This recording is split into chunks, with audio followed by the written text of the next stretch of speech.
Hello money talkers, welcome to my channel money talks with Payal. So कल के दिन कैसा रहेगा निफ्टी एंड बैंक निफ्टी, उसको लेके इस वीडियो में हम बात करने वाले हैं। निफ्टी में अगर आपने मेरे टेलीग्राम चैनल को फॉलो किया होगा तो फ्राइडे के दिन हमारा क्या यहाँ पर डिस्कशन था कि ब्रेकडाउन ट्रेड 21,230 के नीचे एंड ब्रेकआउट ट्रेड 21,350 के ऊपर लेना है। तो 21,350 के ऊपर जैसे ही मार्केट यहाँ पर निकला, आपको एक बहुत अच्छी रैली देखने को मिली। 21,492 का हमने हाई बनाया था, तो मोर देन 140 पॉइंट्स का यहाँ पर आपको मूवमेंट देखने को मिला। 140 पॉइंट्स आपने कैप्चर किया नहीं किया डजेंट मैटर एट ऑल। आपने ये मूव में कुछ भी अगर कैप्चर किया है कॉल साइड ट्रेड में, तो भी आप फायदे में हो। ठीक है, मैं आप लोगों को हमेशा यही बोलती हूँ कि 100% का मूव कैप्चर करना है, इसके पीछे तो भागना ही नहीं है बिल्कुल भी, क्योंकि इतना बड़ा मूव हर रोज नहीं आता है। जो चीज हर रोज आ सकती है उसके पीछे भागेंगे तो कंसिस्टेंटली प्रॉफिट बनने के चांसेस रहेंगे, जो कि है 30 से 50 पॉइंट्स निफ्टी में। बैंक निफ्टी में हमारा क्या डिस्कशन था कि 47,760 को मार्क कर लो ऊपर के साइड पे एंड 47,630 के साइड को मार्क कर लो नीचे के साइड पे। जिस भी तरफ का हमें ब्रेकआउट या ब्रेकडाउन मिलेगा उस साइड का हम लोग ट्रेड ले सकते हैं। 47,760 का ब्रेकआउट यहाँ पर जैसे ही आया, आपको एक बहुत तगड़ा सा मूव देखने को मिला होगा। हाई बना था 48,219 का, 220 मान के चलिए। तो यहाँ पर भी अगर आपने 80 टू 100 पॉइंट्स भी कवर किए होंगे तो भी आपको प्रॉफिट हुआ होगा। तो क्या आपको प्रॉफिट हुआ है निफ्टी बैंक निफ्टी के ट्रेड में फ्राइडे के दिन? मुझे कमेंट करके ज़रूर बताइएगा। अब जो सबसे बड़ा क्वेश्चन है कि क्या अभी ये सही समय है थोड़ा कॉशियस हो जाने का, तो मुझे स्ट्रेट अवे लगता है कि हाँ, थोड़ा बहुत कॉशियस हो जाना चाहिए। मैं ये नहीं बोल रही हूँ कि मार्केट का स्ट्रक्चर ही यहाँ पर बिगड़ जाएगा, अब पूरा हम यहाँ पर नेगेटिव हो जाएंगे, बिल्कुल भी ऐसा नहीं है। लेकिन रिट्रेसमेंट होना बिल्कुल पॉसिबल है। अगर आप देखोगे मार्केट का स्ट्रक्चर पॉजिटिव किस तरीके से होता है, इस तरीके से मूव मूव करता है, हायर हाई हायर लोज बनाता है। मार्केट ने यहाँ पर एक हाई बनाया था, यहाँ पर एक लो बनाया था, अभी इसने एक हाई और एक हायर हाई बनाया है। अब आप मान लो कि वो यहाँ तक भी गिर जाए, मतलब 20,500 तक भी गिर जाए, मतलब मान के चलो 1000 से 1200 पॉइंट भी गिर जाए, यहाँ तक भी आ जाए, तो भी ये अपने जब तक ये अपने लो को प्रोटेक्टेड रख रहा है तभी यहाँ पर स्ट्रक्चर पॉजिटिव ही रहेगा। तो इसमें कितना भी रिट्रेसमेंट आ जाए, 1200 1300 1400 पॉइंट का भी अगर रिट्रेसमेंट आ जाता है, यहाँ तक भी आ जाता है रिट्रेसमेंट, तो भी स्ट्रक्चर नहीं बिगड़ेगा और रिट्रेसमेंट हो सकता है। और 1200-1300 पॉइंट गिरने के बाद भी मार्केट का जो मोमेंटम है वो पॉजिटिव ही रहेगा। तो इसीलिए मैं आप लोगों को बोल रही हूँ कि जो लोगों की गाड़ी छूट गई थी इस अच्छी रैली में, अगर आपको यहाँ पर डिप मिलता है 600 से 1000 पॉइंट तक का निफ्टी में, तो वो आपके लिए गोल्डन अपॉर्चुनिटी होगी, क्योंकि मार्केट इलेक्शन तक पॉजिटिव रहने के पूरे पूरे चांसेस दिख रहे हैं। ठीक है, उसके बाद का ये यूफोरिया क्या होगा वो नहीं पता है, पर ऐसा लगता बिल्कुल क्लियरली है कि इलेक्शन तक पॉजिटिव रह सकता है और भी ज़्यादा शूटअप कर सकता है, लेकिन उस शूटअप से पहले वो रिट्रेस कर सकता है। अब रिट्रेस कहाँ तक कर सकता है? फिबोनाची के हिसाब से अगर मैं आपको यहाँ पर पूरा एक अपमूव के हिसाब से अगर कैप्चर करूँ, तो इमीडिएटली रिट्रेसमेंट इसका 20,860 तक का हो सकता है। ये सारे आपके लिए बाय ऑन डिप लेवल होने चाहिए निफ्टी के, 20,860, 20,470, 20,150, ये सारे लेवल आपके लिए निफ्टी में निफ्टी 20 यानी कि ईटीएफ खरीदने के लिए अच्छी अपॉर्चुनिटी हो सकता है।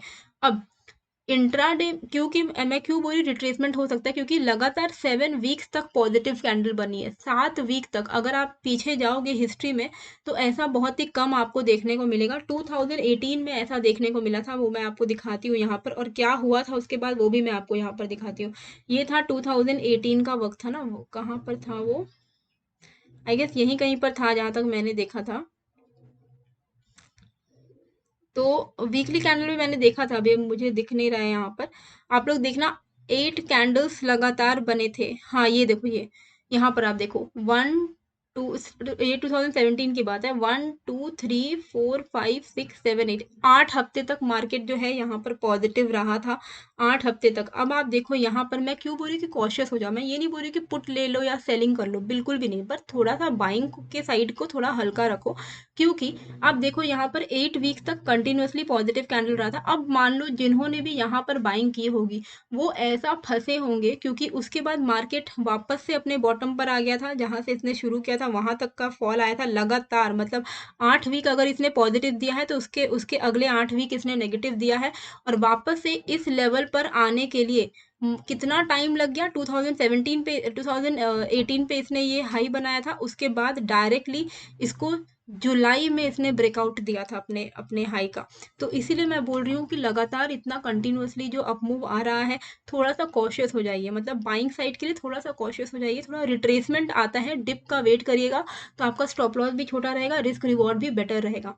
ठीक है, अब यहाँ पर क्रिसमस का समय भी आ रहा है, देखो next to next week Christmas है एंड न्यू ईयर होगा। तो एफआईआईज या जो भी फॉरेन इन्वेस्टर्स जो होते हैं, जब वो वेकेशन पे जाते हैं तो वो थोड़ा बहुत, उनको अगर पैसे की दरकार होती है तो वो प्रॉफिट बुकिंग करने की सोचते हैं। तो हो सकता है कि अगर उनको प्रॉफिट बुकिंग करना है तो उनके लिए ये गोल्डन अपॉर्चुनिटी इसी इसी के आसपास में होने के बहुत हाई चांसेस होते हैं। ये बिल्कुल भी, अगेन मैं ये बिल्कुल भी नहीं बोल रही हूँ कि यहाँ से मार्केट बिल्कुल ही फॉल हो जाएगा, पर फिर भी थोड़ा कॉशियस रहना हमारे लिए एडवाइजेबल है, क्योंकि अगर आप यहाँ पर देखोगे आरएसआई एंड ऑल तो भी थोड़ा ओवरबॉट जोन में दिख रहा है। तो कॉशियस रहना इंपॉर्टेंट है। ये वीक हो सकता है ये वीक भी अच्छा पॉजिटिव चला जाए, लेकिन उसके नेक्स्ट वीक फिर थोड़ा बहुत करेक्शन आने के चांसेस रह सकते हैं। अब कल के दिन हमें कैसे करके निफ्टी में ट्रेड करना है, देखिए सबसे पहले तो मैं आपको बोलना चाहूंगी टेलीग्राम का जो लिंक है वो फ्री फॉर ऑल चैनल है, आप ज्वाइन कर लो। लिंक आपको डिस्क्रिप्शन एंड कमेंट बॉक्स में मैंने डाल दिया है, जो लिंक मैंने डाला है वहीं से ज्वाइन करेगा। वो फ्री फॉर ऑल चैनल है, वहां पर आपको निफ्टी बैंक निफ्टी के अपडेट्स, क्रिप्टो के updates and stock market related updates आपको मिल जाएंगे। एंड साथ ही में अगर आपको 2024 के लिए कंप्लीट इन्वेस्टमेंट प्लान चाहिए एंड टू एंड, जहां पर आपको बना बनाया स्टॉक का पोर्टफोलियो दिया जाएगा, तो आप ले सकते हो। उसका लिंक भी मैंने डिस्क्रिप्शन पे डाल दिया है। एंड अगर आपको ऑप्शन बाइंग इजी, थोड़ा इजी वे में सीखना है कि कैसे करके आप ऑप्शन बाइंग से कंसिस्टेंटली रिटर्न्स कमा सकते हो, तो उसका कोर्स का लिंक भी मैंने डाल दिया है। ठीक है, तो यहाँ पर आप जाकर इनरोलमेंट कर सकते हो। अब निफ्टी में यहाँ पर एक क्लियर कट हमें एक कंसोलिडेशन देखने को मिला। तो इस कंसोलिडेशन का जो लो है उसको अगर हम लोग यहाँ पर मार्क कर दे तो ये एक तगड़ा सपोर्ट है। पर कल के दिन हमें ट्रेड कैसे करना है, तो कल के लिए ट्रेड करने के लिए हम यहाँ पर, आपको दिख रहा होगा कि मार्केट ने एक अच्छा खासा पॉजिटिव रैली दी, उसके बाद वो लास्ट मोमेंट पे जाकर यहाँ पर अटका। 5 मिनट के टाइम फ्रेम पे मैं आपको यहाँ पर दिखा रही हूँ। तो आप क्या करना, इसको आप ऐसे मार्क करके रखो। ठीक है, 21,500 का लेवल है ये। 21,500 के ऊपर अगर निफ्टी टिकता है तो आप फर्दर कोशिश कर सकते हो कॉल साइड के ट्रेड का, लेकिन बहुत बड़ा मतलब आप बहुत बड़े लेवल्स के लिए वेट ना करिएगा, क्योंकि 21,500 के ऊपर अगर टिकता है 30 से 50 पॉइंट्स में आप लोग बुक कर लेना। वहीं नीचे के साइड पर यहाँ पर आप मार्क कर सकते हो 21,430 का लेवल। ठीक है, क्योंकि अभी हमारे लिए इमीडिएटली यही लेवल्स बन रहे हैं, एकदम इमीडिएट जो लेवल है स्कैल्पिंग के लिए, मैं 30 to 50 पॉइंट का स्कैल्पिंग के लिए बोल रही हूँ। 21,430 एंड 21,500 ये लेवल आप मार्क करके, 500 भी नहीं है, 490 का लेवल है एक्चुअली में ये।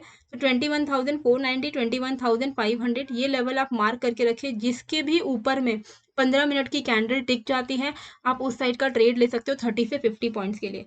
मेन जो फॉल है, देखिए, और इम्पॉर्टेंट एक चीज़ मैं और आपको यहाँ पर दिखाना चाहूँगी, 15 मिनट के चार्ट पर आपको लेकर चलती हूँ पहले। ठीक है, और यहाँ पर मैं आपको फिबोनाची ड्रॉ करके दिखाती हूँ, इस लेवल से लेकर इस लेवल तक। ठीक है, तो ये वाला जो एरिया आ रहा है 320 का एरिया आ रहा है, 310 से 320, ये बहुत ही favourable buy on dip area हो सकता है। तो मार्केट में अगर 430 के नीचे थोड़ा फॉल आता भी है, आपको ये पता होना चाहिए कि मार्केट कहाँ पर सपोर्ट ले सकता है, और वो सपोर्ट ले सकता है 21,320 से लेके 21,300 के बीच में। तो 21,300 320 आपके लिए एक important buy on dip area हो सकता है, 21,320 300 वाला एरिया, एंड देन 21,215 का एरिया। ठीक है, 20 इस यहाँ 320 पे आके अगर पॉजिटिव प्राइस एक्शन बनाए, या तो 215 पे आके कहीं पर भी अगर वो प्राइस एक्शन सपोर्ट आपको बनता हुआ दिख रहा है, तो यहाँ पर आप बाय ऑन डिप की अपॉर्चुनिटी को उठा सकते हो। ठीक है, तो बाय ऑन डिप अपॉर्चुनिटी सबसे बेस्ट जो रहेगा वो मैंने आपके लिए लिख दिया है। अब मैं ये लेवल्स भी आपके लिए यहाँ पर लिख दे रही हूँ। तो 21,500 above call, 21,430 below put. Actually 500 क्या, इसको 490 वो बोल सकते हैं हम लोग, लेकिन 500 ही बेटर रहेगा, होल्ड नंबर रहेगा। ठीक है, बाय ऑन डिप 21,300 से 320। ठीक है, 300 320 के आसपास में अगर आके अच्छा एक प्राइस एक्शन बना रहा है, तो आप यहाँ पर अच्छा एक सपोर्ट दिख रहा है आपको, तो आप वहां पर बाइंग के लिए प्लान कर सकते हो। टेलीग्राम में मैं आपको सपोर्ट प्रोवाइड कर दूंगी, तो उसका टेंशन मत लेना। ठीक है, तो इस तरीके से ट्रेड करना है। तो ये लेवल जो है वो मैंने यहाँ पर आपके लिए लिख दिए हैं। अब बैंक निफ्टी में कैसे करके हमें ट्रेड करना है, बैंक निफ्टी में क्लियर है एकदम, यहाँ पर एक सपोर्ट फॉर्मेशन है, यहाँ पर एक स्विंग लो है, तो इसको हम लोग यहाँ पर मार्क करके रखते हैं 47,000, ये वाला एरिया है एक्चुअली में, ये 47,900 का एरिया है, एंड उसके ऊपर में एक और एरिया है, वो है हमारा ये वाला एरिया 47,950 का लेवल है ये, ठीक है, हाँ 47,950। तो अगर हमें पुट साइड का ट्रेड लेना है तो 47,950 के नीचे में पुट साइड का ट्रेड जो है वो लिया जा सकता है। 47,950 के नीचे में अगर निकलता है बैंक निफ्टी तो हम पुट साइड का ट्रेड ले सकते हैं, डाउन साइड का ट्रेड ले सकते हैं, क्योंकि यहाँ पर आप देख सकते हो कि मार्केट में पूरा पॉजिटिव मोमेंटम दिखा, यहाँ पे कंसोलिडेशन हुआ, फिर ब्रेकआउट हुआ। अब अगर इसको नीचे आना है तो वो अपने इस इमीडिएट स्विंग लो को तोड़ेगा, और ये इमीडिएट स्विंग लो यहाँ पर बन रहा है 47,950 पे। वहीं टॉप साइड पे कहाँ पर आपको इमीडिएट हाई देखने को मिल रहा है, इमीडिएट आपका स्विंग हाई वो दिख रहा है 48,200 के आसपास में, मान के चलो, ठीक है। तो 48,200 ऊपर के लेवल पे, 47,950 नीचे के लेवल पे। जिस भी साइड मार्केट बैंक निफ्टी निकलता है उस साइड का आप यहाँ पर ट्रेड जो है वो ले सकते हो। टारगेट्स आपके कौन कौन से रहेंगे, 47,950 के नीचे 47,850 का पहला टारगेट रहेगा, एंड उसके बाद आप 80 to 100 पॉइंट्स ट्रेल करिएगा। हाँ, 48,200 अगर ब्रेकआउट कर दे रहा है ऊपर के लेवल पर तो यहाँ से भी आप 80 to 100 पॉइंट्स के लिए ही टारगेट रखिएगा, बहुत ज़्यादा बड़ा टारगेट मत रखिएगा। तो लेवल जो है वो मैं यहाँ पर आपके लिए लिख दे रही हूँ, 47,200 एंड 47,950, ठीक है। विच एवर साइड ब्रेक, जिस साइड भी break can get a trade of 80 to 100 points, okay. ये लेवल्स हमें ध्यान में रखने हैं। अगर हमें देखना है कि कहाँ पर आने के बाद बैंक निफ्टी जो है वो सपोर्ट ले सकता है तो उसके लिए हम यहाँ पर फिबोनाची का इस्तेमाल जो है वो कर सकते हैं, लेकिन मैं तो अभी यही बोलूँगी कि अभी क्योंकि एक पॉजिटिव इतना ज़्यादा नीचे आने के चांसेस ऐसा नहीं लग रहा है कि मार्केट 1000 पॉइंट गिर जाएगा। फिर भी अगर मैं आपको यहाँ पर एक लेवल बताना चाहूँ कि कहाँ तक मार्केट जो है वो रिट्रेस कर सकता है, तो रिट्रेसमेंट के लिए इस स्विंग लो से अगर मैं यहाँ पर स्विंग हाई तक मार्क करूं तो सबसे बेस्ट रिट्रेसमेंट लेवल जो है वो 47,050 का लेवल निकल के आ रहा है, 47,036 से लेके 47,050। इसके आसपास में अगर बैंक निफ्टी आता है तो यहाँ पर बाइंग के लिए प्लान जो है वो किया जा सकता है, लेकिन इंट्राडे में ऐसे लेवल्स आने थोड़े मुश्किल ही है, क्योंकि इतना ज़्यादा नीचे तो मार्केट गिरने के बहुत कम चांसेस लगते हैं। लेकिन जो अभी मैंने आपको लेवल बताया है उस लेवल को डेफिनेटली आप फॉलो करिएगा। उससे क्या होगा कि आप यहाँ पर एक अच्छा अपॉर्चुनिटी आप ढूंढ पाओगे, ठीक है, ताकि आपको यहाँ पर ढंग का ट्रेडिंग अपॉर्चुनिटी मिले। पेशेंस जो है वो काफ़ी ज़्यादा इंपॉर्टेंट होता है। पेशेंस के साथ अगर आप ट्रेड करोगे तो आपको प्रॉफिट होने के पूरे चांसेस होंगे। लेवल्स का ज़रूर से इंतज़ार करना चाहिए। तो होप आपको ये जो वीडियो है अच्छी लगी है, कैसी लगी है मुझे कमेंट करके ज़रूर बताइएगा, एंड नए हो तो सब्सक्राइब कर दीजिएगा। मिलते हैं फिर एक नए वीडियो के साथ। Thank you.